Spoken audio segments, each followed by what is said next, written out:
In a past life, Shen Yan was paralyzed. My brother found a love letter addressed to me in his book. To placate Shen Yan, my brother lied and told him I had always had a crush on him. If you're willing, she'll marry you at the registry office tomorrow. He took it seriously. What's done cannot be undone. My brother knelt down and begged me. It's just a marriage. Without you, Shen Yan would die. My father also sighed and said, your uncle Shen died saving me. Our family owes him this debt. Shen Yan was completely unaware of all this. A paralyzed person is filled with insecurity and hypersensitivity. The filth covering the bed ground his self-respect into the dirt. All that affection for me turned into daggers piercing his heart. After I cleaned up his mess for him yet again, he completely broke down. With red-rimmed eyes, he screamed at me, Chin Shi, I never forced you to marry me. You brought this on yourself. I don't owe you a damn thing. After being reborn, when my brother knelt before me and begged once more, I quietly took out my marriage certificate. But I'm already married. When I was reborn, April 4th. I repeated the date silently, a chill creeping up from the soles of my feet. Today is the anniversary of Shen Yan's accident. A faint, tinkling sound came from outside the house. Chin Shi, there's a letter for you. My body moved faster than my mind, and I dashed out like a gust of wind. In my previous life, I was asleep in the room. I was sleeping so soundly that this letter of job introduction ended up in my brother's hands. To ease my mind about marrying Shen Yan, he chose to keep it from me. By the time I found out, Shen Yan and I had already gotten our marriage certificate. That day, I sat crouched outside my front door for a whole day. It wasn't until the rain came pouring down that my brother finally opened the door and pulled me inside, clearly annoyed. You're married now. What's with you always running back here? Shen Yan will get the wrong idea. I was soaked to the bone, my clothes clinging to me, wet and cold, but it was nothing compared to the chill in my heart. Where's my letter of introduction? My brother's expression froze for a moment, but he didn't deny it. Sold 700 yuan. I gave it to the Shen family. Shen Yan really needed the money. And don't even think about getting your job back. The girl who bought the position is a relative of the deputy factory director. We can't afford to cross her. My mind was buzzing at that moment. I can't remember the look I gave them anyway. My brother was furious. It's because you're always scheming. Why else would we have to hide it from you? He started listing all my faults, trying to prove he was right. When the Shen family built a new cabinet and Dad went to help move it, you tried to stop him. When the Shens had a poor harvest and Dad shared some of our grain with them, you made a fuss. Every single time you see Shen Yan, you pull a long face, acting as if someone owes you something. You need to understand that it's us who owe them a life. For a debt of gratitude this immense, nothing they ask of us is too much. It's only because the Shen family is magnanimous that they don't hold it against you. You should start acting more reasonably and stop making things difficult for me and Dad. But that cabinet is solid wood, incredibly heavy. It's a struggle even for two people to move. Dad's back is bad. How could he possibly lift it? I wanted to go get help, but Dad wouldn't let me. He said, Aunt Shen hardly ever asks me for a favor. If I turned her down, what kind of person would that make me? In the end, the two of us carried it together. Aunt Shen directed us from the sidelines, stepping in now and then to offer a token hand, only to be shooed away by my dad, who pretended to be annoyed, worried my dad's old back injury might flare up. I took on most of the weight. My arms were covered in dark bruises and so swollen I couldn't lift them for days, but the cabinet was still too heavy. And my dad looked pretty rough after moving it. Afraid I'd blame Aunt Shen, he just gritted his teeth and bore it. I was both furious and heartbroken, and I threw a huge fit. My brother, who had just come home, happened to see it and scolded me for being inconsiderate. Ever since Uncle Shen passed away that year, our family has been giving half of our grain harvest to the Shen family. I never had a single complaint about it. That is, until Shen Yan got a job. My father went to great lengths to secure that job for him, spending our family's entire savings. The salary was 38 yuan a month. For the sake of his job, I had no choice but to give up the high school I had just been admitted to and instead enroll in a tuition-free vocational school. That year, when my father, as usual, carried grain over to the Shen family, I was fuming inside and made a few sarcastic remarks. Shen Yan is already on a state salary. Does he really need this bit of grain? Dad, times have changed. What you earn farming for a whole year can't match what he makes in a single month. They scolded me for being immature and too calculating. People say the Shen family is just a widow and her orphan child, so we should help them if we can, but I just feel bad for him. He's working himself too hard. He seems to have forgotten that after my mom passed, he was the one who raised my brother and me all by himself. Aunt Shen complains about her aching back the moment she sets foot in the fields. By the end of the year, Her work points are pitifully low. To earn more work points to share with the Shin family, my father had to work himself to the bone, so I struck a deal with Aunt Shin. I agreed to the marriage, and in return, the debt between our families would be considered settled. When my father and brother found out, they were furious. They forced me to go to the Shin family, apologize, and take back everything I said. I laid down my own ultimatum. If they really forced me to apologize, then my agreement to marry Shin Yan was off the table. I wouldn't lift a finger to help him. No matter what happened, my father knew I was a man of my word. He gave in the end, yet he sat by the door, weeping all night, muttering, "Brother, I failed you. I raised such an unfilial son. I had their best interests at heart, yet I became the family's greatest disgrace too." My heart finally settled back into place as I took the letter of introduction from the postman. Hearing the commotion, my brother came running out of the kitchen, his face beaming with joy, still clutching a spatula in his hand. "Has the job offer letter arrived?" I denied it and tucked the letter of introduction deeper into my coat. My brother gave me an annoyed rap on the forehead. "What? You don't even trust your own brother?" Just as I was about to say something, someone called my name from behind. I turned around. It was Shin Yan. My mind went blank with a buzz. Shouldn't he be at the mine right now? It was just today, while on patrol, that a massive boulder had rolled down and crushed his legs. Could it be, he's been reborn too? Shin Yan looked at me with a smile, closing the distance between us in a few quick strides. He extended the walnut cookie in his hand toward me. "Here, have it. Wasn't this your favorite treat as a kid? You'd even sneak it." Terrified I'd snatch it from you, as if recalling something amusing. The mirth in his eyes grew so intense it seemed ready to spill over. I suppressed my disgust and took a step back to avoid his hand. Seeing this package of walnut cookies, it reminded me, in my past life, there was an identical package sitting on the table in the main hall. It must have been him who came by. He didn't wake me and just left. He was taken aback for a moment, thinking I was just being shy. With an amused look, he pushed the cookies into my hand. "Go ahead and eat. You were always the most eager for treats, even as a kid." My brother chuckled and teased me. "You always loved fighting with Xiaoyan over food." They went back and forth, reminiscing about my childhood antics as if they were the fondest memories. 3. It's crystal clear. When we were kids, Shin Yan loved to pick on me the most. When Uncle Shin had his accident, I was only 3, an age where I understood nothing of the world. All I cared about back then was eating. I'd even pick up an ant off the path to see how it tasted. Shin Yan was a few years older than me, old enough to understand things. From the fragments of adult conversation, he learned that his father died saving mine. He resents our family. In my father's presence, he only dared to maintain a cold demeanor, but with me, he showed no such restraint. "You just won't be satisfied until you've made me cry. How come you have a father?" But the truth is, out of guilt, my father gave him all his favoritism. I was always the one who got the short end of the stick. Times were tough back then, and meat was a rare luxury in our house. On the rare occasion we had meat, Aunt Shin would bring Shin Yan over. My father slid the plate of meat in front of them. I was so desperate for a bite that I reached out with my chopsticks, only for my father to wrap the back of my hand with his. I never learned my lesson. Even after getting hit and crying, I'd still dare to reach for the food again. By the end of the meal, the back of my hand was swollen. It took me quite a few hard lessons to finally remember. All the good things in this house belong to Shin Yan. I'm not allowed to touch them. Shin Yan just loves to eat his delicious food right in front of me. Clearly enjoying my awkward predicament, he says it makes the meal taste better. I stood there, fidgeting with the hem of my clothes, watching him eat with longing eyes. My head was practically dipping into his bowl. If you got too close, he'd flick you on the forehead. I knew I should leave,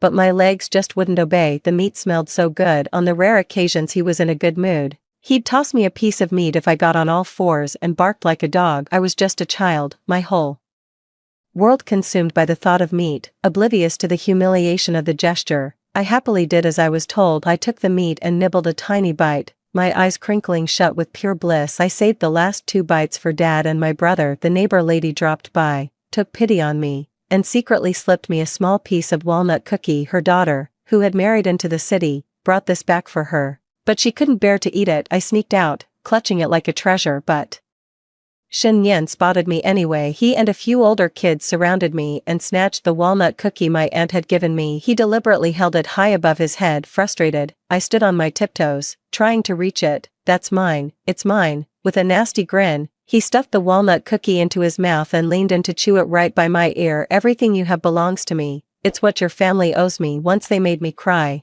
They started running circles around me, chanting a weird, off-key nursery rhyme. The dust they kicked up mixed with my tears and snot, smearing it all over my face. They just roared with laughter. When I was little and got bullied, I was too scared to tell the grown-ups. Now when I bring it up, they find it absolutely hilarious. Shenyan only teases you because he likes you. Well, I don't find it funny, so it's my turn to dislike Shenyan. For Shenyan didn't stay for long. He shoved the walnut cookie into my hand and hurried away. I didn't stop him, didn't even utter a word of warning, just watched him fade into the distance. I returned to my room in silence and began to pack my things just in case. I stole the family's household registration booklet. The sooner we get this job sorted, the better. Once I calmed down, I felt a dull, throbbing pain in my temple. A distant memory surfaced. I remembered it was harvest season. Worried about my dad's back injury, I took on all the work in our fields, only to find out he'd gone straight over to help out in the Shin family's plot. Exhausted and upset, I fell ill right away and spent a full day and night in bed before I started to feel better. At that moment, they interpreted my packing up as an act of defiance. My father walked over, his back slightly hunched, with one hand supporting his waist. Sweetheart, are you still feeling unwell? The concern in his eyes seemed genuine. I gave a slight, wry smile, said nothing, and walked straight to the door. My brother grew irritated. Stop right there, Dad's worried about you. What's with the attitude? You've taken this sulking far enough. But when he met my calm, faintly mocking gaze, his words died in his throat. I didn't look back. 5. After finishing the onboarding paperwork, I breathed a huge sigh of relief. The factory had dormitories. I put my things away and headed straight to the supply co-op to get some essentials. Walking down the street, someone called my name again. Chin-shi. My body froze. When I realized it wasn't Shin Yan's voice, I let out a sigh of relief. Seeing his face, I was stunned for a moment, as if a lifetime had passed. But according to the timeline of this life, we just met a few days ago. Suyuza bounced over cheerfully, grinning with a mouthful of bright white teeth. Didn't you go home? When did you get here?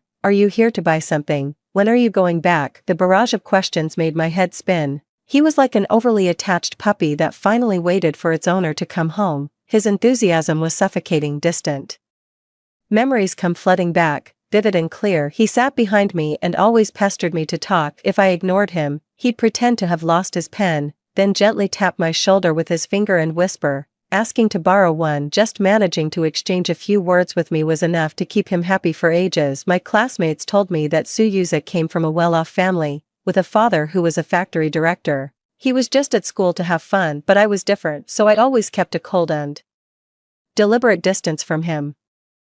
A fleeting crush is nothing to take seriously, but at this moment, a preposterous idea popped into my head. Since they're bound to force me to marry Shin Yan anyway, what difference does it make who I marry? Seeing that I had been silent for so long, Suyuza trailed off, feeling guilty. Did I talk too much and upset you? No. I shook my head and smiled. Do you still mean what you said? Absolutely, Suyuza chimed in hastily, only realizing what he'd said after the words were out. He scratched his head. But which line are you talking about? He was such a chatterbox, always having endless things to say the moment he saw her, that he genuinely couldn't remember which specific line it was. Date me with the intention of marriage. Suyuza could hardly believe his ears, but the real surprise was yet to come. If you're willing, let's skip the dating part and get married directly. Suyuza's jaw dropped. I thought of something, frowned, and added, it's best if we do it today. Even with the bright red marriage certificate in his hands, Suyuza was still in a daze. I still feel a bit awkward thinking about what just happened. I never expected the clerk who stamped our certificates to be Suyuza's aunt. Thinking I was being coerced, she immediately went after Suyuza and gave him a good thrashing. In her eyes,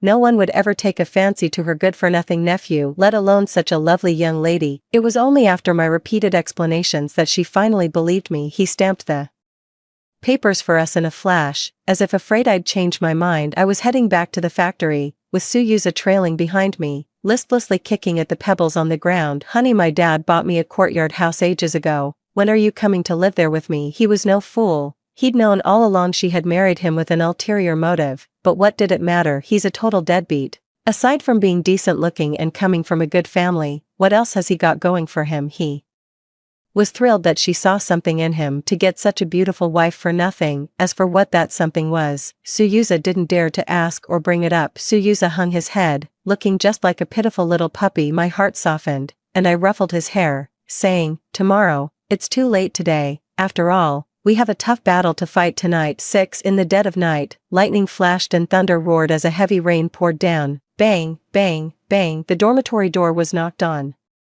I was not the least bit surprised. This place isn't exactly huge, so finding me wouldn't be too difficult, so I knew hiding was pointless. They had 1,000 ways to force me into marrying Shen Yan. The Shen family held the moral high ground. No one would take my side. My brother looked at me as if I were his savior. He dragged me along urgently, running without a care for whether I'd get soaked. Hurry, hurry. Something's happened to Shen Yan. You're the only one who can save him now. After regaining consciousness and finding he couldn't feel his legs, Shen Yan realized he was crippled and began threatening to kill himself. After a long time of everyone trying to talk him down, my brother happened to say, "Cece has loved you for so long. How could you bear to leave her to live alone in this world?" Shen Yan settled into an unexpected calm. "She doesn't like me," Shen Yan mocked himself. "Otherwise, why wouldn't she come to see me?" Seeing it had an effect, my brother immediately said excitedly, "She just doesn't know. I'll go find her right now." When I entered, Shen Yan was lying quietly in the hospital bed, his face pale, his hollow eyes staring blankly out the window. He was waiting for me. Shen Yan, hearing my voice, he turned his head with a slight, sluggish delay. A flicker of joy passed through those vacant eyes. My brother chuckled and gave me a gentle shove forward. "See, I wasn't lying.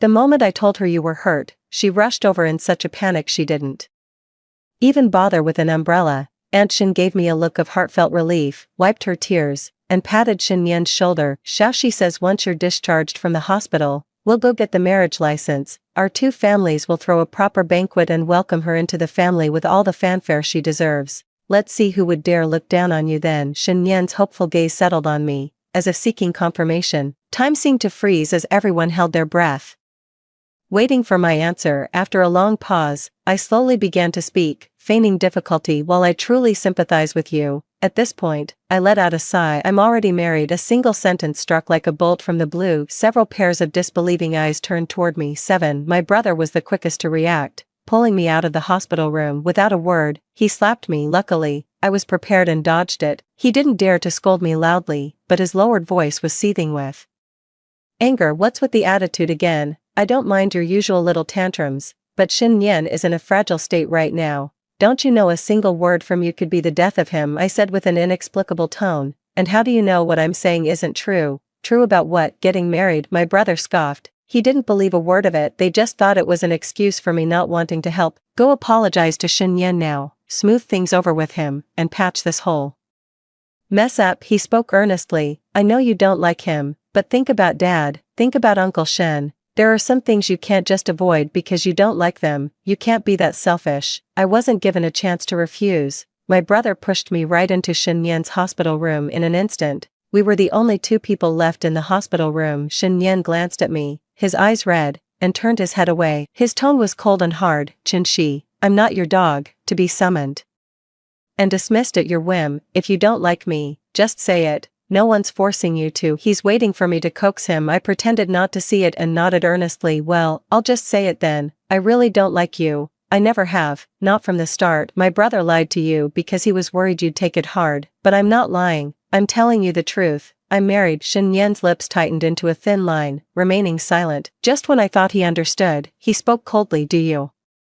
get a kick out of messing with me?" I let out a bitter laugh. If I hadn't left in such a hurry, I would have brought our marriage certificate with me. "I can't believe they're all so unreasonable. Do I have to bring my man here for you to believe me?" Hearing this, Shen Yan's attitude softened, no longer as icy as before, and a hint of amusement even crept into his voice. "All right then, let's see you conjure a man out of thin air." Seeing her so desperate to prove she was married to a man who didn't exist, Shen Yan felt his anger begin to dissipate.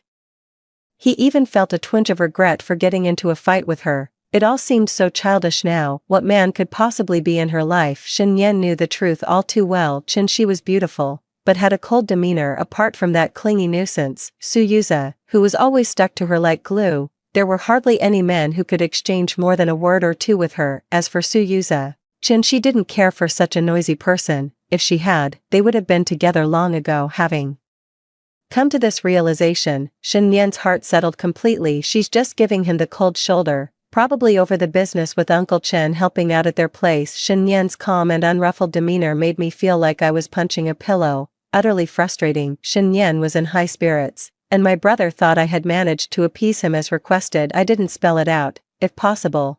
I'd rather not bring another man in front of Shen to prove a point if I push him over the edge. I'll be the one to blame. 8 Of course, things never go the way I want them to. 1 month later, Shen was discharged from the hospital. For several days in a row, they were waiting to ambush me at the factory gate. Failing to catch me, they eventually found out through inquiries that I had moved in with Suyuza. My father's eyes were red with rage, his hand trembling as he pointed at me. What kind of nonsense is this? A young woman like you moving into a man's house without a clear reason? Aunt Shen's face turned ashen. I thought this girl I've watched grow up had decent character. To think she'd be so unruly even before marrying Shanyan. Our Shen family has no use for a daughter-in-law who doesn't know her place. My father listened, his face flushed with shame, and repeatedly assured her, "Sis, I will give you a proper explanation for this matter." Even after all this, they still refused to believe I was already married. Suyuza shielded me behind him and pulled our marriage certificate from his jacket. He carries it with him. What do you mean unclear?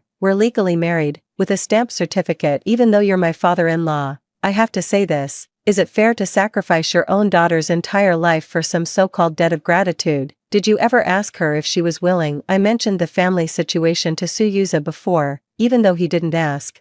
I chose to tell him the reason I married him. After I finished speaking, I was anxious for a few seconds. Before I could get his reply, I looked up and saw that he was actually crying. He didn't mind that I had used him. He just ached for everything I had been through. My father snatched the marriage certificate and, without even looking at it, tore it to shreds. I had never seen him so angry before. Arranged marriages and matchmakers be damned. I don't care about any marriage certificate. If I don't agree, it's not happening. You're coming home with me. With that, he tried to reach past Suyuza and grabbed my arm. Suyuza, no longer caring about the marriage certificate he had treasured for so long, now lying in pieces, started grappling with my father. Well, what could he do? The other guy was his father-in-law. He couldn't very well throw a punch. One pulling, another blocking. Chaos erupted instantly. My dad is incredibly stubborn. He wouldn't listen to a word, dead set on taking me away. Enough. Shen Yan sat in his wheelchair, his hands clenched tight, veins bulging on his forehead. He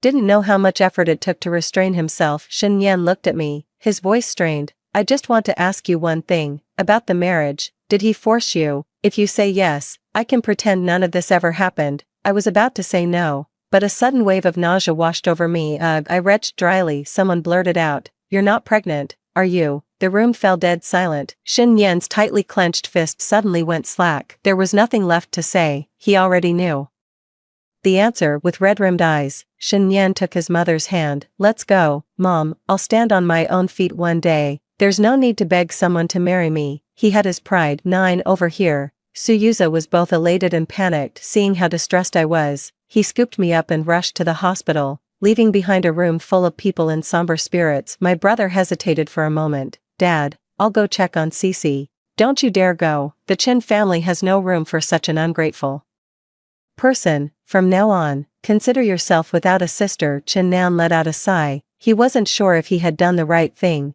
but in that critical moment, he couldn't afford to think too much. When weighing his sister's happiness against his sworn brother's life, of course the life was more important, not to mention the debt of gratitude they owed to the Shen family. Besides, Cece marrying Shen Yan doesn't necessarily mean she'll be unhappy. It might be tough, but no one knows better than him how deeply Shen Yan loves her. She's just too willful. Thinking of his sister's cold, utterly detached gaze just now, Chen Nan's heart still gave a painful twinge. He hoped she would understand him. 10 After the examination, the doctor confirmed that I was indeed pregnant. Suyuza was so overjoyed that he kept circling around me, chattering nonstop. "This is our child. Can it really be ours? Just like that. We've created a child. This is incredible. I've never raised a child before. What do I do? What does he eat when he's born? He certainly can't eat regular food." I couldn't take it anymore. "Shut up." He was quiet for a moment, then started pacing around anxiously again. "What if my addled father-in-law shows up again? Would he force you to get an abortion and divorce me?" The thought sent a shiver down his spine. "No, we should move in with my parents for a while. If things get ugly, my mom alone is worth 10 men." "All right," I reassured him. "They probably won't come back. Shen Yan is far too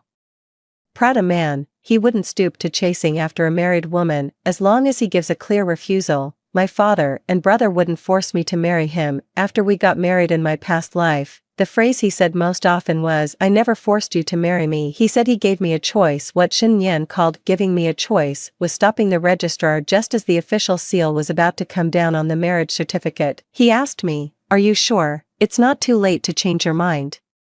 Behind me, my father and brother kept urging me on with their eyes. My father's neck was still wrapped in bandages. That was from a few days ago, when I refused to marry Shen Yan. In a fit, my father grabbed a cleaver from the corner of the room and held it against his own neck. He said if Shen Yan died, he would give his own life to Shen's father in return. I had no other choice. With a nod, the official seal came down, and a faint smile finally appeared on Shen Yan's face. In the 3rd year of our marriage, I was drugged, locked in Shen Yan's room. He also said he'd give me a choice, that he'd stop if I wasn't willing, that he wouldn't force me. So, Shen Yan didn't move the entire time. I was even the one who took his pants off. There I was, a grown woman, fumbling my way through the whole thing. He just watched quietly, watched as I came to my senses and fell apart. That's just the kind of person Shen Yan is, hypocritical and selfish. He knows full well I don't like him and that I have no other choice, yet he still puts on this act, pretending to give me a choice that doesn't even exist, as if that somehow absolves him of any debt to me. Also he can claim the moral high ground and protect his pathetic sense of dignity. 11. Just as I thought, Shen Yan didn't bother me anymore. When I was 5 months pregnant, I learned from Sue's father that the South had opened up, and many people were considering going into business. I wasn't one to shy away from a challenge, so I started turning the idea over in my mind. A government job is secure, sure, but with how fast things are changing, who knows if it'll stay that way. Besides, the Sue family is well off. They don't need my measly few dozen dollars a month. Way back on the day we got our marriage certificate, Suyuza gave me the wife fund he'd been saving since childhood, a whole several $1,000s. Suyuza was horrified when he heard, "Darling, you're still pregnant. Can't you wait until after the baby's born to start all this?" I didn't say yes, but I didn't say no either. Just a few days later, I slapped my densely written business plan down on the dining table. The people around the table exchanged bewildered glances. My mother-in-law, Mrs. He, was the first to speak her mind, a woman of action herself. She admires go-getters who aren't afraid to take the plunge. I agree, with the country now vigorously developing its economy, diving into business is a way to answer the national call. Suyuza was so anxious he could feel a blister forming at the corner of his mouth. Casting a pleading look toward his father, old Mr. Sue cleared his throat softly. "I have no objections either. If the money isn't enough, I have some here, feel free to use it." And so it was settled. That very night, I packed my bags. Suyuza buzzed around my ear like a persistent little bee trying to win back my heart. I remained unmoved.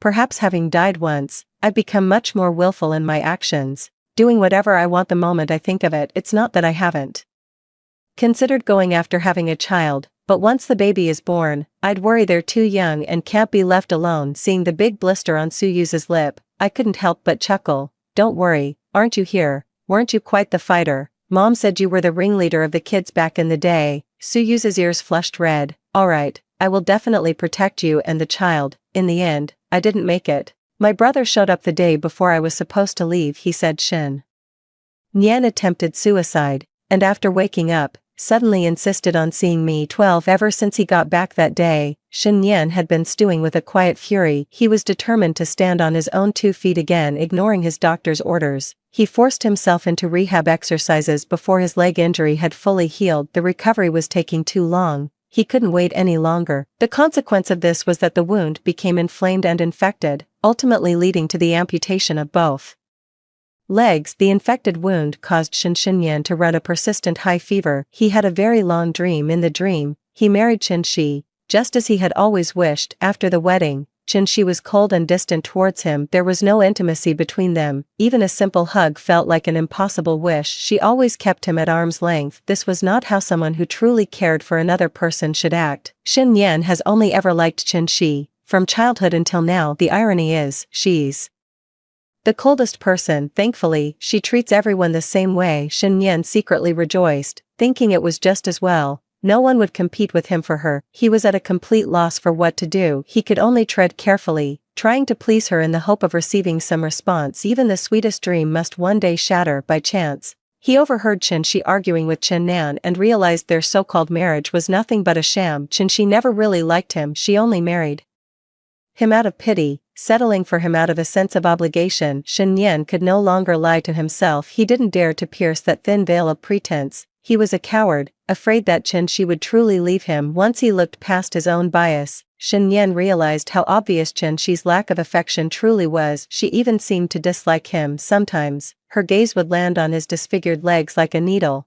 piercing Shen Yan until he bled inside. What was she thinking? That he was disgusting. Shen Yan couldn't take it either. He became sensitive and irritable. He smashed everything in sight to pieces. No matter what he did, Chen Shi's face remained that same indifferent mask, utterly devoid of emotion. Love can turn to hatred in the blink of an eye. Shen Yan began to act out childishly against her, hoping to see any expression on her face other than indifference. Even anger would do. One night, he got up in the middle of the night to get a drink of water. The water in the glass was cold. In summer, it's perfectly normal. Our household never had the habit of boiling water for drinking, but Shen Yan couldn't stand to see Chen Shi sleeping so peacefully. He threw a fit, demanding hot water to drink. He shouted himself hoarse. She got up, glanced at him, ignored him, turned off the light, and went back to sleep. That look again. Shen Yan suddenly went berserk, smashing everything within reach. He hadn't expected the cup to fly straight at Chen Shi. She couldn't dodge in time, and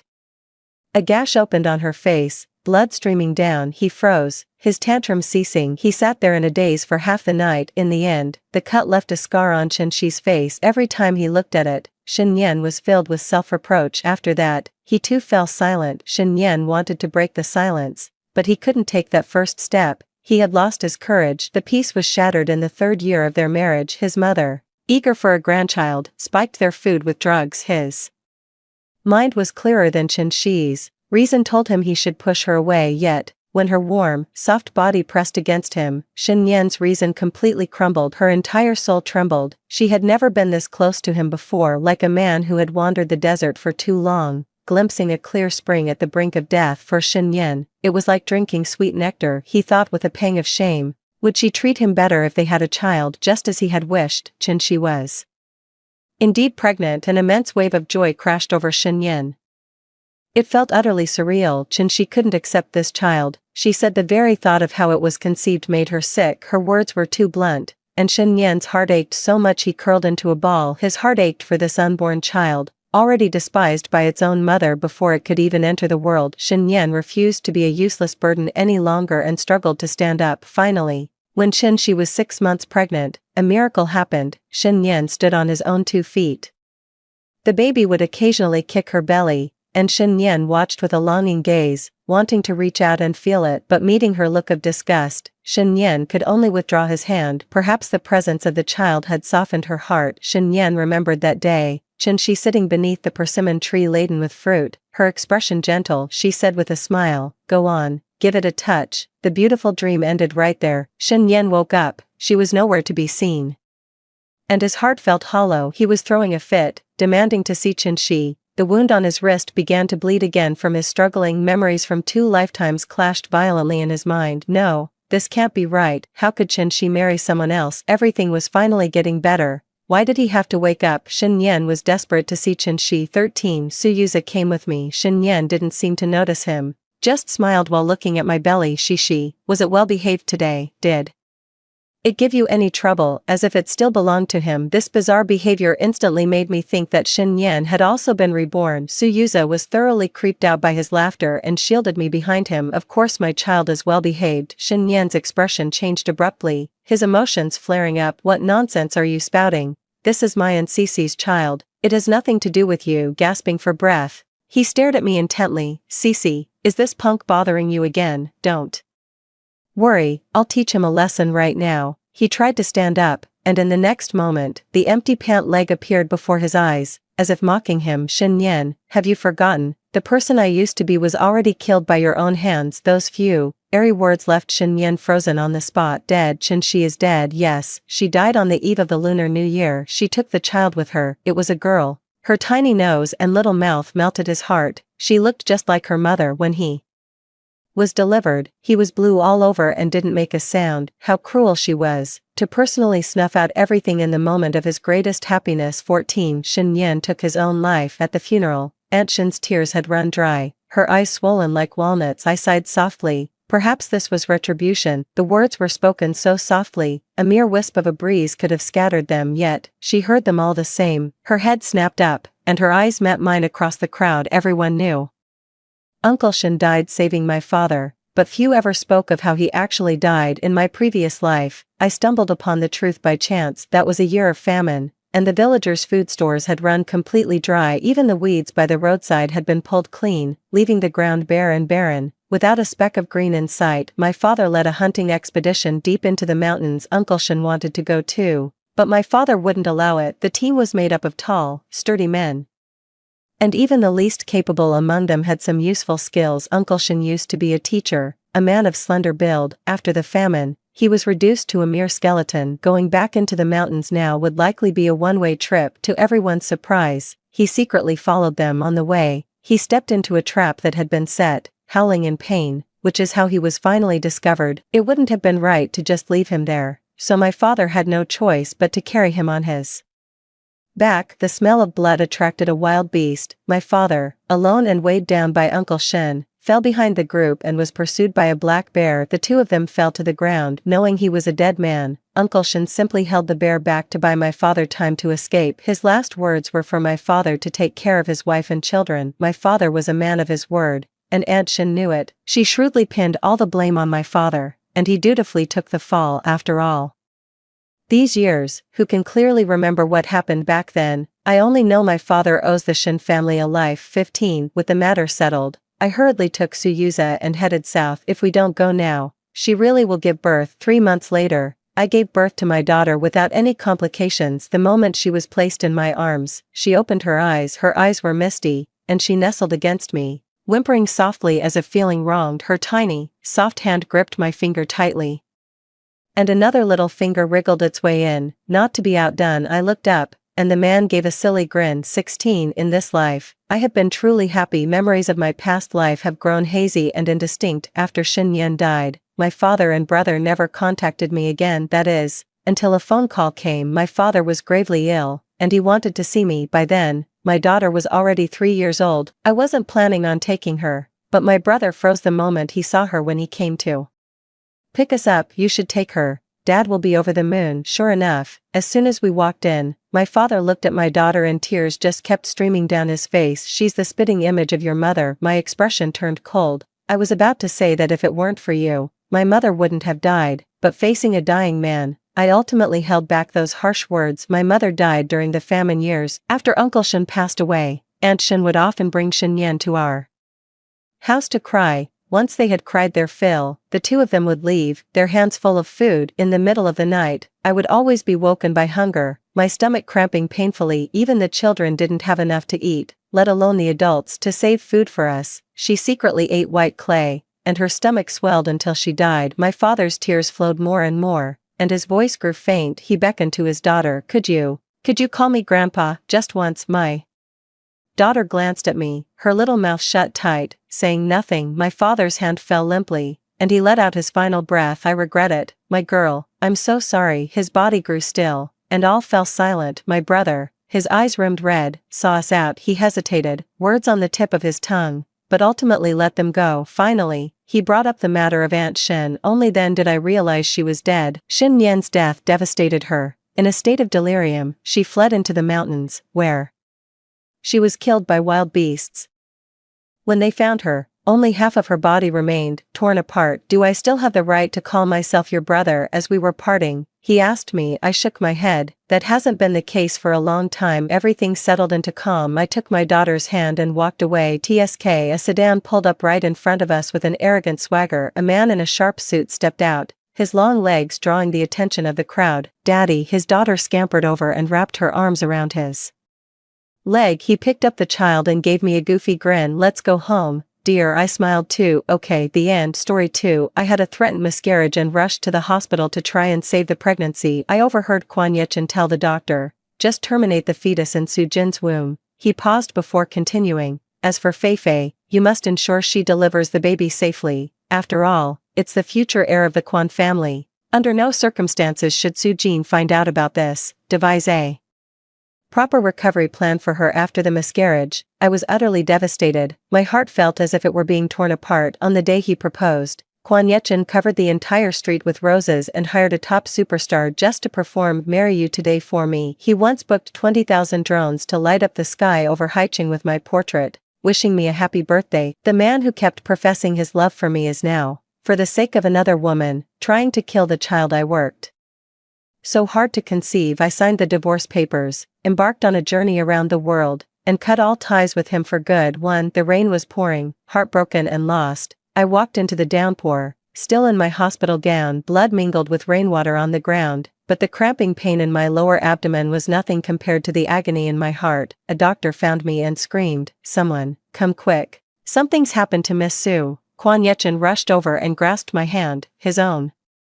Trembling, "Darling," he said, "we can try for a child again later, in time." I searched his eyes for any sign of betrayal or cruelty, but his pained expression revealed no flaw. I gently withdrew my hand. "No, there will never be a child of ours again." As he leaned in to kiss my cheek, the sight of the vivid mark on his neck instantly made me sick. Seeing me turn my face away, he coaxed gently, "I made you some black chicken soup. Have a little." The moment he opened the bag, he quickly closed it again. "It's a bit cold, let me heat it up for you." Truth be told, I had already noticed the character Shui pasted on it. A few minutes later, he returned. I pulled the covers over myself and pretended to be asleep. He closed the door and spoke softly into his phone in the hallway. "Yeah, I'll be there to keep you company soon. Don't fuss." As the sound of footsteps faded away, I struggled to get out of bed. In a nearby hospital room, Kwon Yechin was feeding Shui Feifei some soup. Her belly was very large, as if she were 7 or 8 months pregnant. The daughter who was taken back by the Shui family from the Su family a decade ago has actually reappeared in Haicheng. She saw me through the glass window, then turned away, pretending nothing was wrong as she continued to enjoy the care of another woman's husband. I opened the door. A flicker of panic flashed in Kwon Yechin's eyes before he quickly stood up to support me.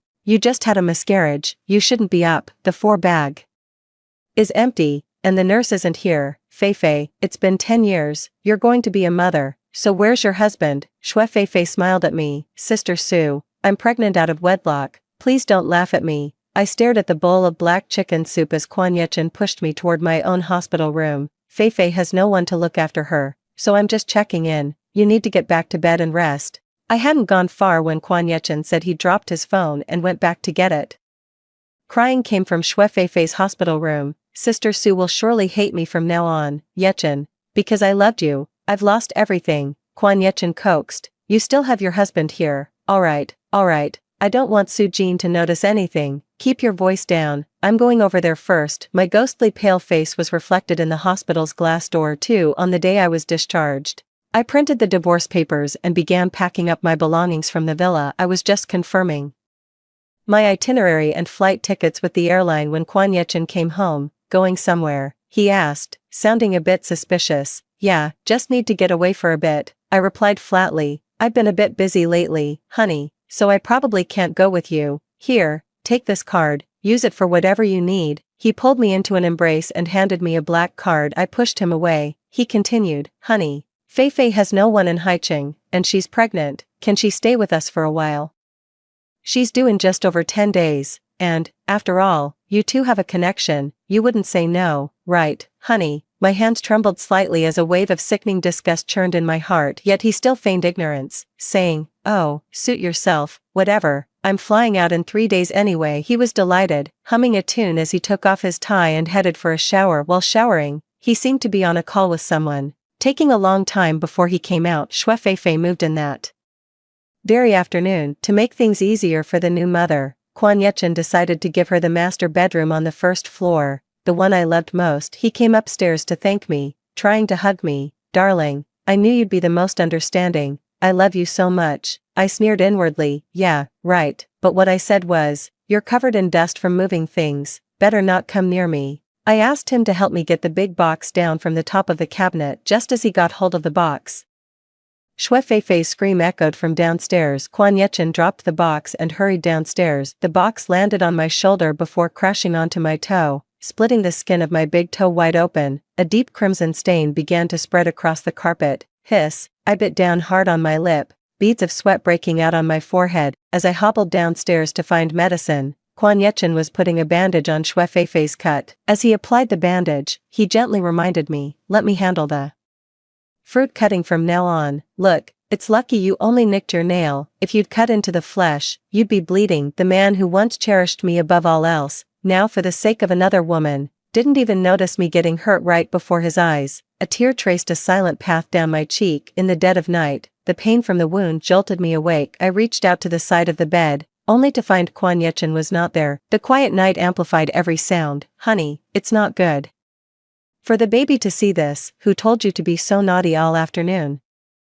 The words hit me like a sledgehammer, shattering my heart. I thought my heart had already died these past few days, but when I truly confirmed this scene for a moment, my mind went completely blank, and my entire body turned ice cold immediately after. My whole body began to tremble uncontrollably, like a leaf in the wind, and tears welled up in my eyes. I covered my mouth to stifle the sobs, my breath hitching and catching in my throat. Darling, what if Sister Sue finds out? I'm so scared every time. Then you need to be more careful. I've told you I don't want my wife to find out about us. Humph, you're so mean. What do you take me for? Everything but the title, sweetheart. I'd give you anything, even my life. I couldn't bear to listen any longer. My heart felt as if it were being torn apart, covering my ears. I stumbled and rushed back to the bedroom. It wasn't until I had closed the door and buried myself under the covers that I finally broke down and sobbed. 3. When Kwon Yechin left for work, I lit the stove in the courtyard. I began tossing everything from the big box into the fire, the photo albums, diaries, love letters, and gifts, every single memento from our courtship and marriage. Shue Feifei waddled over, a hand on her back. Sister Sue, don't do anything rash. Yechin still loves you. I let out a cold laugh. How long has this been going on between you two? She stroked her round belly. You're so naive, Sister Sue. Do you really need to ask? For 8 months.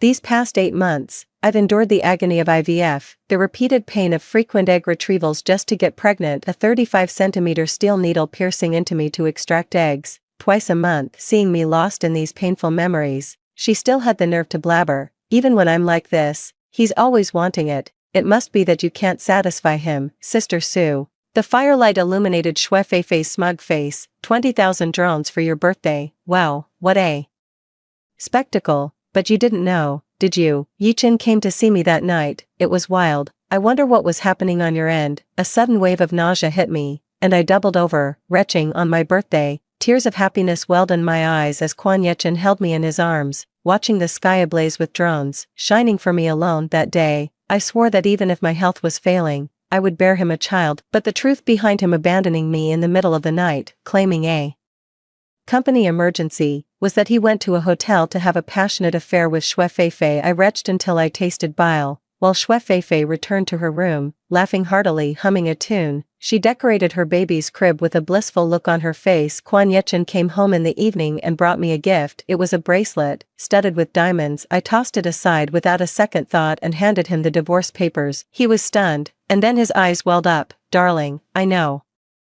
you're heartbroken about losing the baby. I don't blame you at all, and I will absolutely not divorce you. Please don't punish yourself like this. I was at a loss for words. Whatever, sign it or don't. I'm leaving it here. I've already decided to leave him. A piece of paper can't dictate my life. Just then, his phone kept buzzing with incoming messages. He glanced at it, his eyes lighting up, his Adam's apple bobbing. Honey, don't get upset. We'll have other chances to have a baby. Just get some sleep. You'll feel better. He waited restlessly for me to fall asleep, then slipped out of the room without a sound. Little did he know, the moment he left, Shue Feifei sent me a message. It was a photo of her in lingerie, fingers lightly tracing a diamond-encrusted necklace at her chest. Look, the custom necklace Yechin gave me. I heard what you got was just a freebie. She started a live stream, visible only to me. Let's make a bet. Who will Yechin spend the night with tonight? I meant to close it, but I clicked on it anyway. On the screen, Kwon Yechin entered her room. Feifei, stop fooling around. Shue Feifei twirled a strand of her hair. But I can't help it. Both the baby and I miss you so much. As she spoke, she rose onto her tiptoes. Kwon Yechin's eyes sparkled. I just can't handle you, he said, before closing in on her. The view was blocked by Kwon Yechin's scattered clothes, leaving only a cacophony of intertwined sounds. I watched the livestream with detached calm. In the darkness, nothing remained but the hatred choking my chest. Shue Feifei, you're truly unhinged. For after a sleepless night, I got up early to find Kwon Yechin, who never cooks, unexpectedly bustling about in the kitchen, surprised to see me up so early. He said, "Honey, I made breakfast. Would you like some?" I glanced at the pickled cucumber and abalone porridge in his hands. It was clearly a meal meant for an expectant mother. Seeing me shake my head, he quickly took it to Shui Feifei's room. "Honey, Feifei shouldn't be moving around much in her condition. I'll just drop this off and be right out." Shui Feifei's light, tinkling laugh drifted from her room. "How did you know the baby was craving something sour?" Her voice was deliberately loud, as if afraid I wouldn't hear, but I didn't care anymore. Quan Yechen seemed to sense something was off with me. Right before leaving for work, he came to my room. "Honey, when you're on your trip, remember to bring your husband back a souvenir." Seeing that I didn't answer and was just staring out the window, he asked me what I was thinking about. I said, "I suddenly remembered our wedding night, Quan Yechen. Do you remember what you said to me that day?" "Oh, of course I remember," I said. Quan Yechen, would only love Su Jin in this lifetime. If I ever break this vow." I looked up at him. He seemed a bit nervous. I suddenly laughed. How could fate possibly make a childish curse like "may my line perish" come true? I finally finished packing my bags. The moment Quan Yechen stepped out, I immediately grabbed my documents, dragged my suitcase, and walked out the door. Shui Feifei chose that exact moment to block my path on the steps, her belly protruding. "Sister Su, with you leaving like this, you're not planning on coming back, are you?" "Maybe it's for the best. If it weren't for the Su family's meddling back then, I would have remained their cherished daughter, living a perfectly good life. Now that you're gone, everything is just going back to the way it was. Isn't that right, Sister Su?" I glared at her, finding her face utterly repulsive. "A good dog doesn't block the path.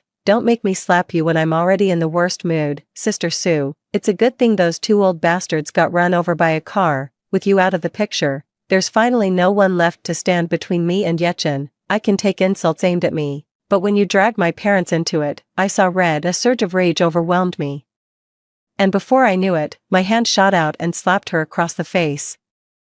A faint, almost imperceptible smile touched Shui Feifei's lips as she tilted her head back and fell down the steps. I knew she was pregnant, so I didn't hit her that hard. I reached out in a panic to grab her, but she shook off my hand. Quan Yechen, for some reason, had rushed back at that very moment. He hurried forward to catch her, but he was a step too late. Shui Feifei collapsed into his arms and began to sob. "Yechen, while you were out, Sister Su tried to throw me out. She called me a shameless country bumpkin and told me to get lost and know my place. Yechen, you clearly said Sister Su agreed to let me stay. I was only going to be here for a little over 10 days. Am I really so worthless that I don't deserve your kindness?" I pressed my lips tightly together, choking on my fury at her shamelessness. Just then, she screamed again. "Blood, I'm bleeding." "Yechen," she pushed me, "the baby's coming. If anything happens to my child, I won't live either." Sure enough, crimson blood mixed with amniotic fluid was flowing from beneath her. Quan Yechen's face turned deathly pale. He looked up at me with a gaze that could kill. He dialed the number for an ambulance. I protested. "Yechen,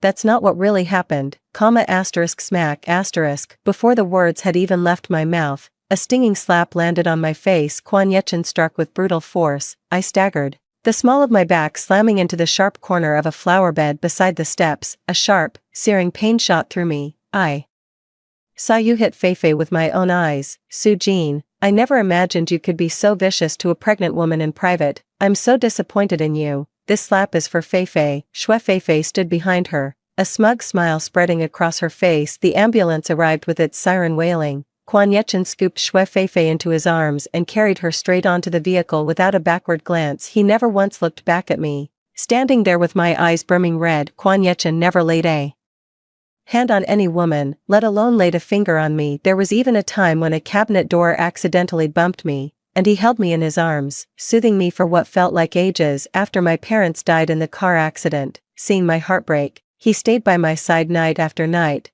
never leaving me to suffer alone. Su Jin is the most precious part of my heart. The slightest hurt or sorrow she feels, I feel it too. Those words still ring in my ears today. For the sake of another woman, he has become a completely different person. I dragged my suitcase and resolutely opened the taxi door. My back was injured, and the housekeeper, wiping away tears, helped me load the suitcase into the trunk. "Madam, I don't know if I should say this, but that Shui Feifei, when I was tidying her room this morning, I discovered she had started her period. Her behavior is not your fault, madam, please don't take it to heart. When the master returns, I'll remind him not to hold a grudge against you.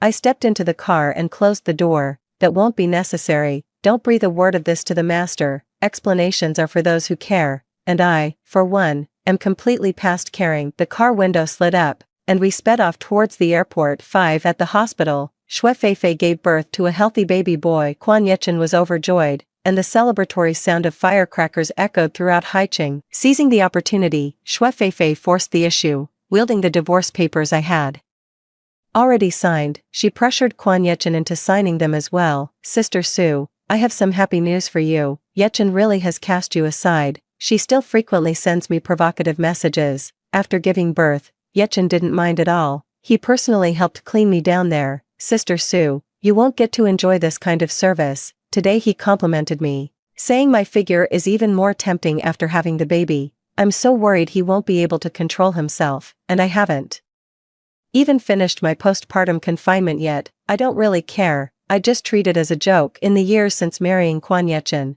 because we were trying to conceive and undergoing IVF, I could barely manage a normal work or personal life. Now that I'm free, I plan to travel the world. The diverse landscapes and cultures I encountered were a healing balm for my soul. Suddenly, all those people and matters that once consumed me seemed as insignificant as dust. It's not worth my time to dwell on or respond to. On the night she signed the divorce papers, Xue Feifei returned to the Quan family villa with the baby in her arms, carrying herself as if she were the new lady of the house. Quan Yechen was suddenly, and for no apparent reason, overcome by a profound sense of gloom. He suddenly realized that all my belongings in the house were gone. It was as if there was no trace I had ever been there. Come to think of it, I had been traveling for half a month and hadn't returned to Haicheng. A bit panicked, he went to search for that large box on top of the cabinet, but that big box was completely empty. It's as if my very existence was just a dream. He calls me, but his phone is always switched off. After giving her the cold shoulder for so many days, I hope she hasn't really gotten angry and left,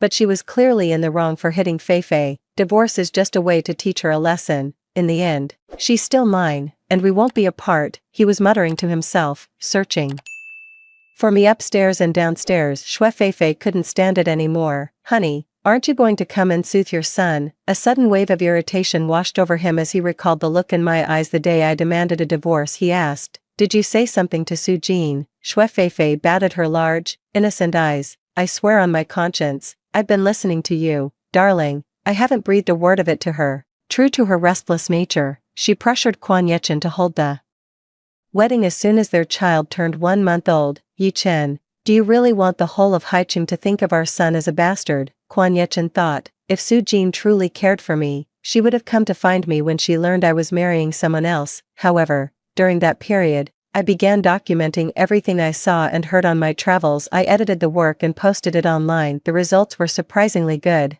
and my follower count shot up. I even landed quite a few travel photography gigs. Busy making friends and working as a travel blogger for a while, I completely forgot all those awful memories from Haicheng. It wasn't until I picked up that old, dusty phone that I saw the new message Xue Weiwei had sent me. Sister Su, Night Chen and I are getting married. Still want to watch the live stream of our wedding night. 6 She's so disgusting. I have no idea what Quan Yechen sees in her. She was just an imposter who stole someone else's place from the start due to a hospital mix-up with the identification bracelets.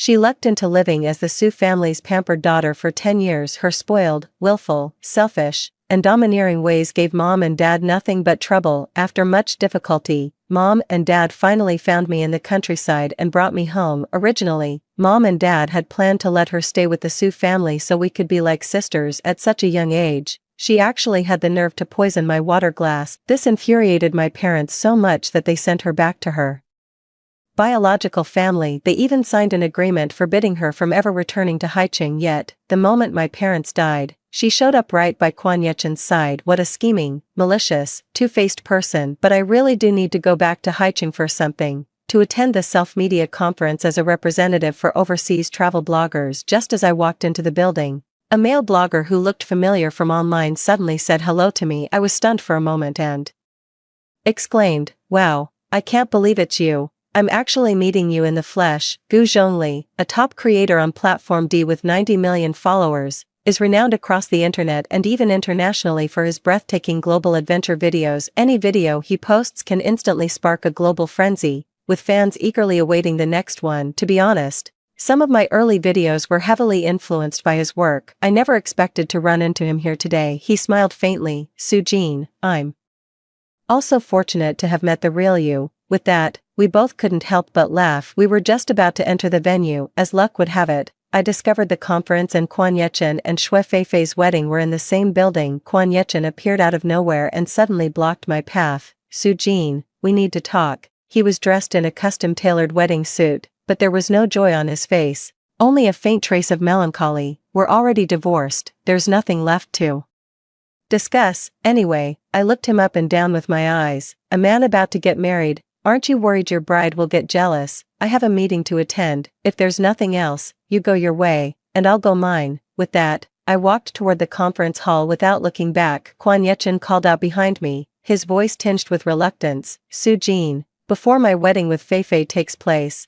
I hope there's still a chance for us to reconcile. How absurd, does he think I'm someone he can just summon and dismiss at will? My mind was flooded with memories of that cold, rainy night when I lost the baby, and all the history between him and Xue Weiwei. Standing in the packed auditorium, I clenched my fists, forcing myself to suppress the urge to hit him right then and there. Noticing my troubled expression, Gu Zhongli stopped and said gently, Miss Su, if you need any help, you can call on me. A wave of warmth washed over me, and I thanked him politely. Quan Yechen looked at Gu Zhongli beside me, took out a cigarette, and stopped at the entrance of the venue with clear annoyance. I caught a glimpse of his figure disappearing out the door and decided to focus on the upcoming meeting. I had just taken my seat when I felt someone grab my hair and yank me up from behind. Xue Weiwei, still in her bridal makeup, viciously dragged me out of the venue. Sujin, you have no shame. Quan Yechen is done with you. Did you come back just to disgust us on purpose? I should have had you killed in that accident back then. She was yanking my hair, and only after Gu Zhongli, in a panic, slapped her across the face did she finally let go. Oh, so you've hired a pretty boy too, Sujin, you really get around. No,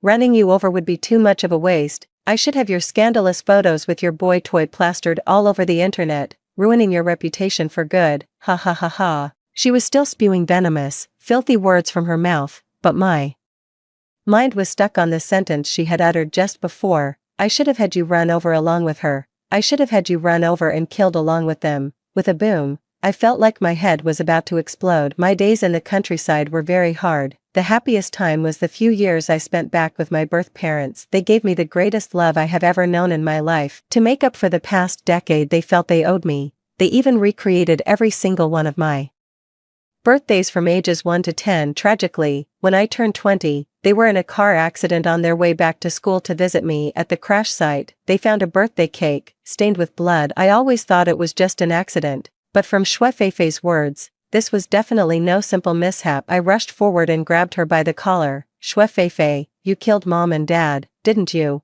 Why would you do that? Why? Xue Feifei let out a shrill laugh, then adopted an innocent tone.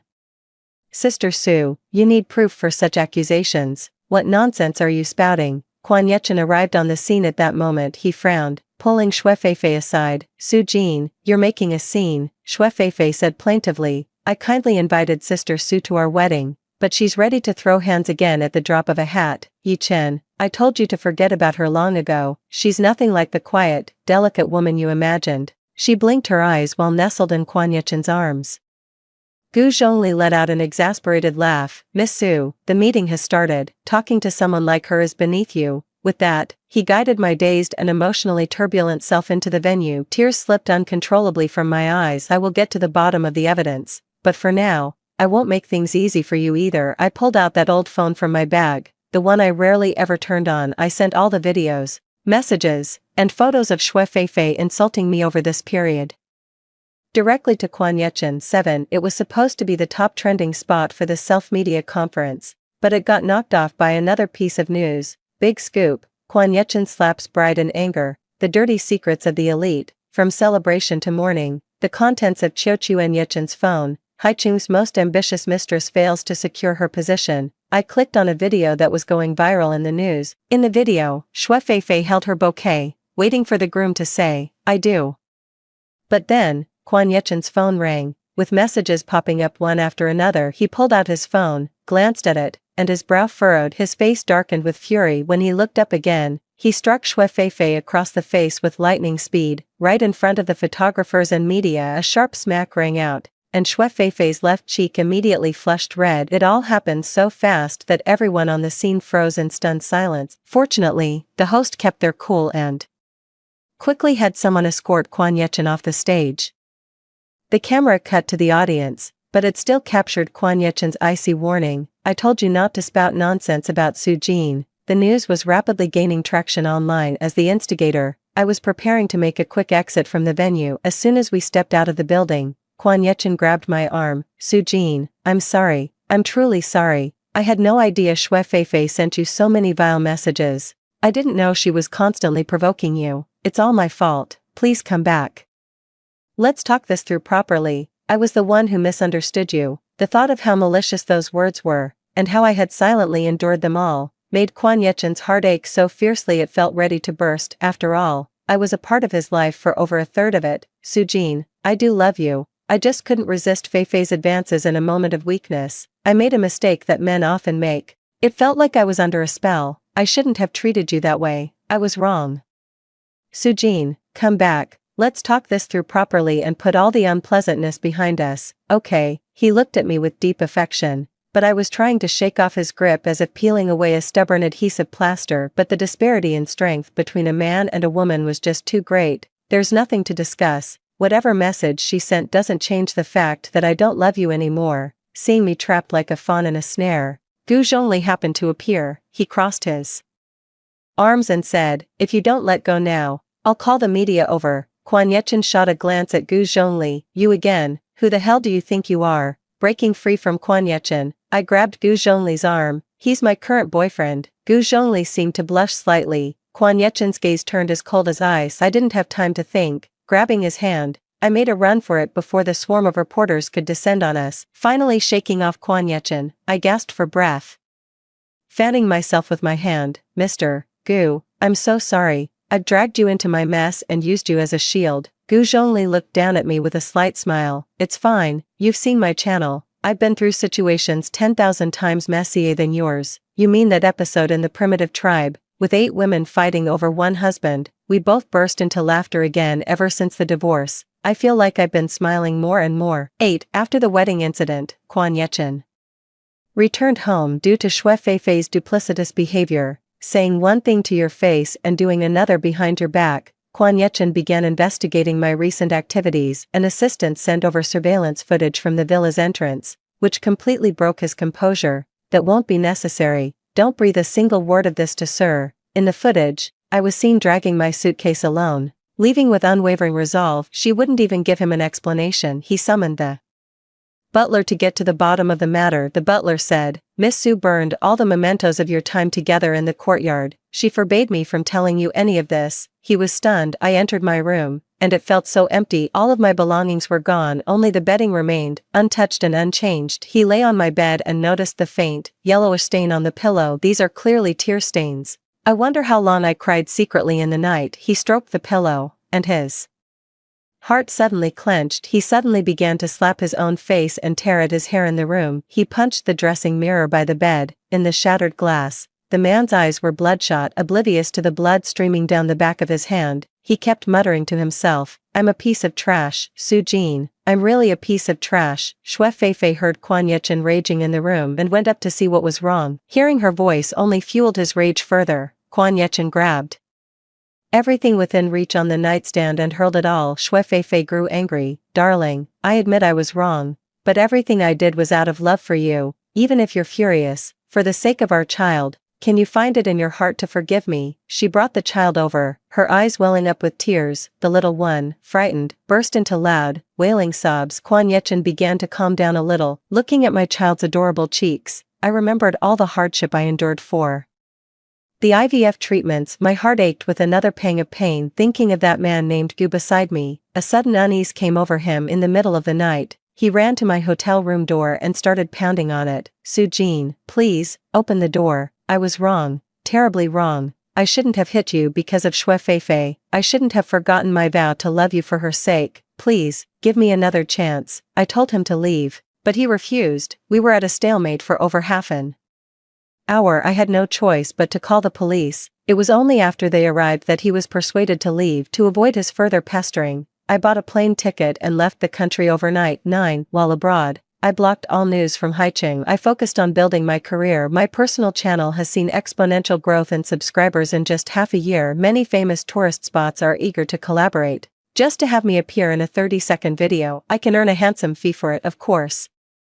Living abroad for a long time, it's only natural to miss home. In the beginning, I would call Gu Zhongli. As fellow Chinese people abroad, sharing a meal of dumplings can soothe our homesickness. Over time, we became close friends who shared everything, and eventually, business partners as well. He often featured me in his videos. The comment section was full of praise, saying they couldn't get enough of the handsome guy and beautiful girl. As a blogger, if I appear on camera, it's hard to avoid revealing my location. Lately, I've had this constant feeling that someone is following me. Sure enough, after a few times, I noticed a Rolls-Royce Phantom always lurking around our vicinity. One day, I walked right up and knocked on the car window. The window rolled down, and it was Quan Yechen. He had lost a lot of weight and was completely unshaven. "I'm sorry you still found me," he said in a hoarse voice. He asked me very cautiously, "Could you sit with me for a while?" I glanced at the time on my phone. "All right, is 3 minutes enough?" It was in the cafe, from Quan Yechen's own mouth, that I finally learned he had already driven Shui Feifei away, along with the child she had born. I covered my mouth in shock. Did he know everything? Seeing my expression, he dejectedly lowered his eyelids. His eyelashes cast shadows on his face. "Sujin, it turns out I'm the reason we can't have a child. I'm so sorry you've suffered so much for me." Indeed, after Sujin and Quan Yechen had been married for a year, she still hadn't gotten pregnant. I went for a checkup in secret and found out that aside from being a bit thin, my uterine environment was perfectly healthy and normal. The problem lies with Quan Yechen. His semen causes allergic reactions in women. Any pregnancy is prone to end in a chemical miscarriage. To have a child of our own, I've been trying hard with IVF treatments for the past few years. The news reports all assumed it was due to my poor health, but that wasn't the case at all. As for that child, Shui Feifei, it was discovered during a blood transfusion for an illness that the child's blood type did not match Quan Yechen's. By that point, he had already grown suspicious of Shui Feifei, so he went the extra mile and got a paternity test done. The moment he received the results, his world came crashing down. Around that same time, Shui Feifei nearly used their child to pressure him into getting a marriage license with her again. In a fit of rage, he issued a ban, forbidding Shui Feifei and that bastard child from setting foot in Haicheng. The 3 minutes passed quickly. As I listened to his account, 100 different unpleasant feelings churned inside me. His eyes welled up with tears. "Sujin, I was so terribly wrong. I know nothing I say can make you forgive me." He clutched his head in agony, sobbing. Having calmed down a little, he continued, "By the way, back then, I wasn't trying to make you get an abortion. It was the doctor who said your baby couldn't be saved. I thought it was better to end the suffering quickly, so I told the doctor to prepare you for the procedure right away." My tears fell into the coffee cup, and my heart ached with a deep, searing pain. Quan Yechen was about to say something more to me when Gu Zhongli suddenly walked in. "Ajin, are you ready? It's time to go." I wiped away my tears and said to Quan Yechen with a smile, "Thank you for telling me all this." I suddenly feel a weight lifted off my shoulders. Let bygones be bygones. There's no need to dwell on it anymore. I have to go for my prenatal checkup. It's getting late, and I'm afraid the doctor will be off duty. I gently stroked my belly. A month ago, Zhongli Gu and I had a destination wedding, with just a few close friends offering blessings together at a mountain peak. It was a simple affair. The wedding travel photos should be released and made public in a few days. 2 weeks ago, I realized my period had stopped. The doctor said the baby is estimated to be just over a month along. I smiled, stood up, and said goodbye to Quan Yechen. The hope in his expression shattered into fragments of desolation, but he quickly composed himself, extended his hand for a handshake, and said, "Sujin, I wish you happiness." 10. My life has indeed grown increasingly bright and vibrant. There's still a knot in my heart that I haven't been able to untie. That was what Shui Feifei said. "I should have had you killed in the crash too." Lately, I've mobilized every resource at my disposal to investigate that car accident from years ago, but because so much time has passed, and with Shui Feifei's words being nothing more than hearsay, it might have been a misinterpretation. For a long time, there was little progress on the matter. In the blink of an eye, The baby in my belly was already 6 or 7 months along. I also set the matter aside for the time being. On this day, my body felt heavy, and there was a slight tightness in my chest. I told Gu Zhongli that I wanted to go downstairs for a walk, as pregnant women should stay active. He agreed. The neighborhood I live in is relatively safe. Usually, I don't leave the residential complex. However, the fruits and vegetables at the street stalls across from the complex are very fresh. The air was filled with the sweet scent of fruit, and I thought about buying some to take home. Just as I was picking out some fruit, the crowd let out a panicked cry. A car came barreling toward the crowd like a madman. It plowed through and overturned several market stalls. The fruit was scattered all over the ground, and I stood there frozen. For a moment, I thought I was going to die, but in the nick of time, a Rolls-Royce Phantom swerved in from the side. It squarely blocked the car that was speeding toward me. Bang! The two cars collided with a deafening crash, and in an instant, flames shot into the sky. As I snapped back to reality, I saw clearly. The person inside the Rolls-Royce Phantom was Quan Yechen. I rushed forward like a madman, but the car door was already mangled. Quan Yechen was slumped in the car, his head covered in blood, unconscious and trapped. His life hung in the balance. My hands trembling, I fumbled to dial the emergency number. Suddenly, Xue Feifei came charging from nowhere. Her face was twisted with rage, her eyes wild, as she lunged at me with a knife. "You bitch, Yechen left me because of you. If I can't have him, neither will you." The first blade whistled past my face. The second was intercepted by a tall figure stepping between us. Gu Zhongli promptly delivered a sharp chop to Xue Feifei's neck, knocking her out cold. He then swiftly kicked the weapon away with his foot. Sirens blared as Xue Feifei was taken into custody. Quan Yechen was rushed to the hospital. During the on-site rescue, it was also discovered that a child, just over a year old, was in the passenger seat of Xue Feifei's car. Tragically, the impact was too severe, and the child could not be saved, perishing at the scene. I was so frightened that I went into premature labor. Thankfully, there was no impact. The baby is under 24-hour observation in the incubator,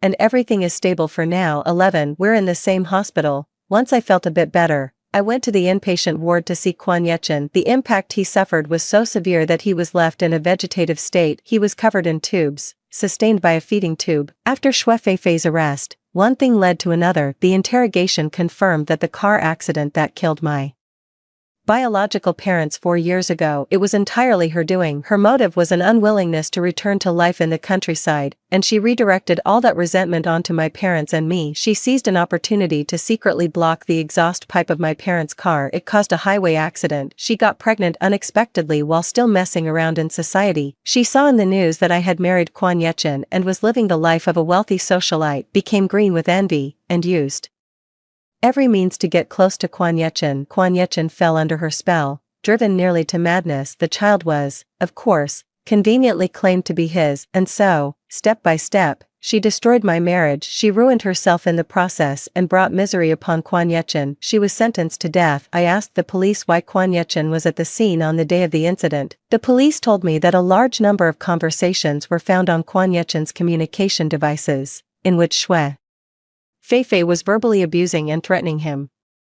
"Mr. Quan was likely patrolling the area around your life out of a desire to protect you." I was stunned. His condition was very poor, and the doctors advised against prolonging such a low quality of life. In the end, we took him to Switzerland. His will had been written long ago. He left all of his assets to me, his ex-wife. I chose to donate his wealth to support the livelihood, healthcare, and education of girls in impoverished regions. I hope such a tragedy never happens again. Gu Zhongli and I have been discharged from the hospital with our baby. He is lively and healthy. All that has passed is like a cloud on the horizon, gone with the wind. The end. That's all for the first story. Don't go away. The next one is even more exciting. My boyfriend will cover the 1 million surgery fee for my father's treatment. I mindlessly sent a super chat to a female streamer. He sneered, "I've got plenty of money, but I'd rather give it to a dog than lend it to you." That night, my father died because we couldn't afford the surgery. I lost my last remaining family. I climbed to the top of a skyscraper and jumped. Yet, upon hearing the news of my death, he went mad.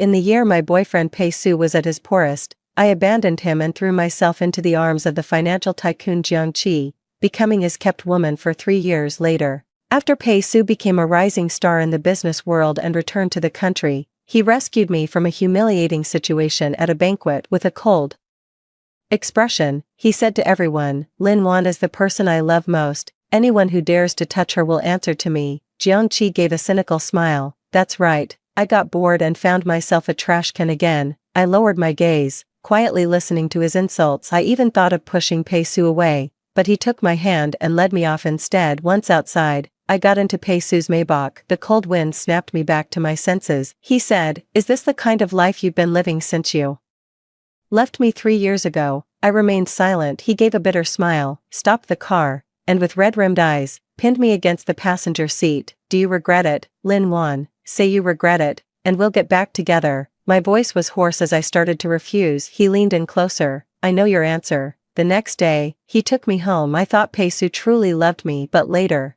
I realized it was all just part of his plan to get back at me too. Back together for 3 years. Whenever I tried to get close to him, he would always ask me with a smile, "Is this how you act around Jiangqi?" It felt like a bucket of ice water had been dumped over my heart. The smile froze on my lips. At first, I would apologize through tears. He just gave a cold smile, watching me, savoring my guilt and anguish. Later, he wouldn't even look my way. "Your hypocrisy makes me sick." On the day of our 3rd anniversary since getting back together, I had a surprise all prepared at home. The moment he opened the door, I presented the 3rd anniversary cake I had made with my own hands. At the doorway, the woman in Pei Su's arms, him, and I, the 3 of us just stared at each other in stunned silence. The difference was, both my smile and that woman's frozen place. "This girl reminds me so much of my younger self." Only Pei Su was laughing heartily. "Lin Wan, you didn't get me a 3-year anniversary gift, did you?" Seeing how pale my face had turned, he smiled and kissed the woman in his arms again. "Wan, say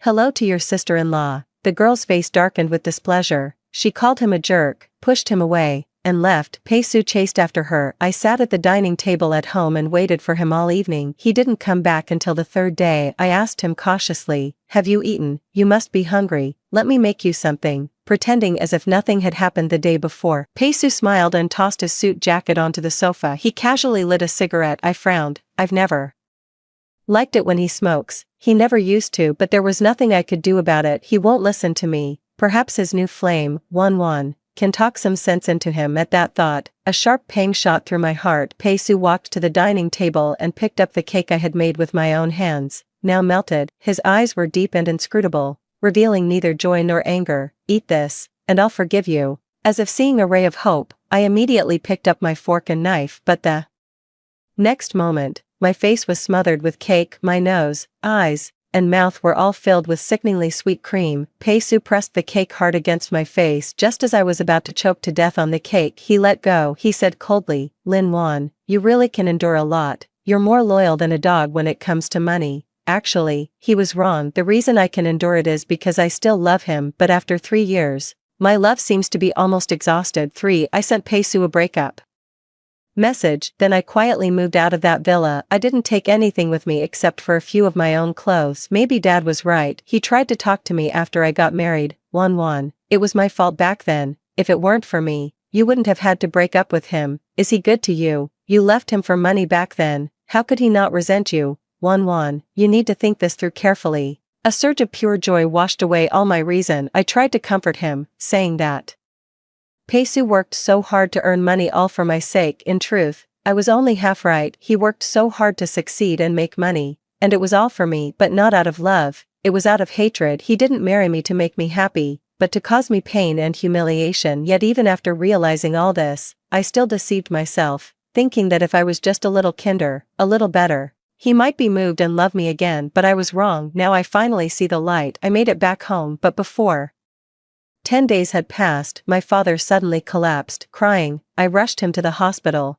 After an examination, the doctor told me his condition was critical and he needed emergency surgery. The cost of the surgery was terrifyingly high. How could I possibly afford that? Pei Su came to mind. I called him. The call was hung up. I called again, time and again. Just as I was losing all hope, the call finally went through. Pei Su. I nearly broke down in tears. I was just about to tell him my father needed surgery and that I had to borrow money. On the other end, deafening music blared through the phone. "Boss Pei is in a private booth at the bar. He's too busy to take your call." I recognized the voice. It was his old friend, Linny. I didn't want to go, but my father's illness couldn't wait another day, for the rain soaked me to the bone. and I was shivering from the cold when I reached the door of the private room. I saw the people inside, about a dozen of them, all my university classmates among them was Pei Su's admirer, my good friend Jiang Zhao. She was leaning against Pei Su, her heavily made-up face wore a garish smile. I was just hesitating about whether to go in. Someone called out my name. Hey, isn't that Lin, the campus belle, here to see our man Pei? I walked in anyway. For 3 years, only my family knew about my relationship with Pei Su. To everyone else, I was just the gold digger who foolishly dumped him back then. I ignored the mocking glances from others. I simply stared at him, unwavering. Pei Su looked at everyone, but deliberately avoided my gaze. Oh, where's the sugar daddy of our campus belle Lin? Don't tell me you got dumped. Linny, Pei Su's best friend, spoke with a hint of sarcasm. He never thought much of me from the start. They think I'm too aloof and standoffish. Not a good match for Pei Su. Now they're laying on the sarcasm even thicker. What do you know? Lin Wan is a wealthy lady now. Not like us working stiffs. By the way, what did you need to see Brother Pei for? I asked Pei Su with my neck stiff. Can you lend me $1 million? The words had barely left my mouth. The private room fell silent instantly. A mocking smile curled at the corner of Pei Su's lips. The others started chattering all at once. So the campus belle Lin has become a big joke. Huh, regretting it now. If you hadn't dumped our brother Pei back then, wouldn't you be the apple of his eye right now? Haha, got dumped by your sugar daddy. So now you remember our brother Pei. Just go find yourself another sugar daddy. Easy. What are you talking about? Back then, Lin Wan was the belle of K University. Now, she's not worth much. Sugar daddies aren't fools, you know. Pei Su listened quietly without saying a word. Finally, he suddenly said, I can lend it, but you have to do something for me. My eyes instantly lit up. What is it? His smile was cruel, his tone was calm. Go back 6 years and give yourself a slap. The others burst into laughter once they understood Pei Su's meaning. I knew it, there's no way our brother Pei would be that much of a sucker. 05. I looked at him. I raised my hand and slapped myself hard across the face. I asked him, voice choked with emotion, was that slap good enough for you? He said nothing. His gaze was cold. I raised my hand again and slapped myself. The force was so great, it made my eardrums roar. He raised the glass of red wine and gave it a swirl with elegant movements. He had mastered that affluent demeanor to a T. All right, I'll stop whenever you're satisfied, Mr. Pei. I lost count of how many times I slapped myself. All I felt was the swollen, burning heat on my face. A coppery, metallic taste filled my mouth. Pei Su finally showed a flicker of a reaction. He frowned. Stop. My head was spinning. Had enough, Mr. Pei. He leisurely took out his phone. Casually, he started scrolling through a live streaming app right in front of me. He began watching a female streamer. I stared at him, dumbfounded. I don't understand what he means. Then, he tapped his finger a few times. The female streamer in the live broadcast room screamed excitedly, thank you to parking to admire the Maple Grove at dusk for the 100 Huazi gifts. Thanks, boss, really appreciate it. My expression darkened. Anyone who watches live streams knows. Hell, even I know. And I don't watch. One of those is 3,800 of them. That's 300 grand. Pei Su raised his eyes. His gaze was ice cold. Money. I have plenty, but I'd sooner throw it to a stray dog on the street then lend a single cent to you. A sudden chill ran through my entire body. The room erupted in a continuous roar of raucous laughter and jeers. Damn, that's the boss for you. Brother Pei's got style. Isn't he basically saying the campus belle Lin isn't even worth a dog? Haha, that's a bit harsh, but I'm here for it. Lin Wan, if you're really desperate, why not take a page from those women in the live stream and be more forward with Brother Pei? He might just soften up. My phone suddenly rang. It was my father's attending physician. Ignoring their mockery, I turned and rushed out. Have you raised the money? Without surgery soon, the patient's condition is deteriorating rapidly. I was so frantic, I burst into tears. I'll figure something out right away. But what other choice did I have besides begging Pei Su for help? 6. When I returned to the private room, Pei Su was still sitting there. All the other students had already left. My eyes welled up with tears, my knees buckled, and I knelt on the cold marble floor just as he had done years ago, begging me through tears not to leave. Pei Su, I was wrong. There were reasons for what happened back then. Enough. He cut me off coldly. For money, you'd even throw away your self-respect. Lin Wan, do you love money that much? My body is cold, but my heart is even colder. I couldn't stop trembling. I know you hate me, but this money could save my father's life. Please, lend me $1 million. I'll do anything you want, even if you hate me and want me dead. I'll obey. Just say you'll lend it to me. Pei-su lit a cigarette. For money, you'd even curse your own father. No wonder you abandoned me back then. I frantically pulled out my phone, wanting to show him my father's diagnosis report, but he suddenly answered a call. His tone softened. Wan, I'm at the bar. Yeah, I miss you. I'll come find you right away. What? Someone's giving you a hard time. I'm on my way. Pei-su's expression darkened. He stood up, ready to head out the door. I had been with him for 3 years. He drifted from one woman to another. I've never cared about someone this much before. A sharp pain shot through my heart. I grabbed onto the leg of his trousers. I looked up at him. Pei-su, I'm begging you. Please, lend me $1 million. Please, save my father. He just coldly kicked me away. If you want money, you'd be better off finding another sugar daddy to cling to. Just like you did back then, it'd be much faster. Those words cut me to the quick. Only now, with things having come to this, do I truly feel regret. I shouldn't have naively gotten back together with him. I foolishly believed he still loved me. Yeah, right. How could you still love me after being dumped when our love was at its peak? I can understand why he hates me. It's just, Pei-su, I don't think I love you anymore either. 7. For my father's sake, I called my former benefactor. $1 million. You certainly don't ask for small favors. What about Pei-su, the one who rescued you from me? He's quite wealthy, isn't he? You'd be better off begging him than coming to me. My mouth fell open, but I couldn't utter a single word. There was only bitterness. He gave a faint smile. Finally, he gave me an address. I made up my mind. When he found out I wasn't a virgin, he flew into a rage and slammed my head against the wall. Even after I needed several stitches in my head, I still didn't leave him. But from that moment on, I was afraid of him. Jiangqi was never one to have a gentle temper. In his fits of rage, he once beat his assistant so badly that 2 ribs were broken, landing him in the hospital. In the few short years I stayed by his side, my own body became covered in bruises and scars. Yet, I dared not voice my anger. After my mother passed away, I wanted to leave, but Jiangqi had warned me that if I tried, he'd make sure I regretted it. I didn't believe it at the time and fled to another city. That very night, my father went missing, so I obediently came back. In the end, it was Pei-su who rescued me from his clutches. I thought I had found my escape, only to realize I had merely fallen from one hell into another. Seeing my pale face, Jiangqi flashed a knowing, amused smile. I told you, once you're here, don't even think about leaving. For my father's surgery I'd do anything, but in the end, I couldn't hold back and rushed out. Jiangqi slapped me across the face, then kicked me. What a letdown. Get lost, and don't come looking for me again. Along with my relief, a sense of melancholy began to creep over me once more. What about the money? There's not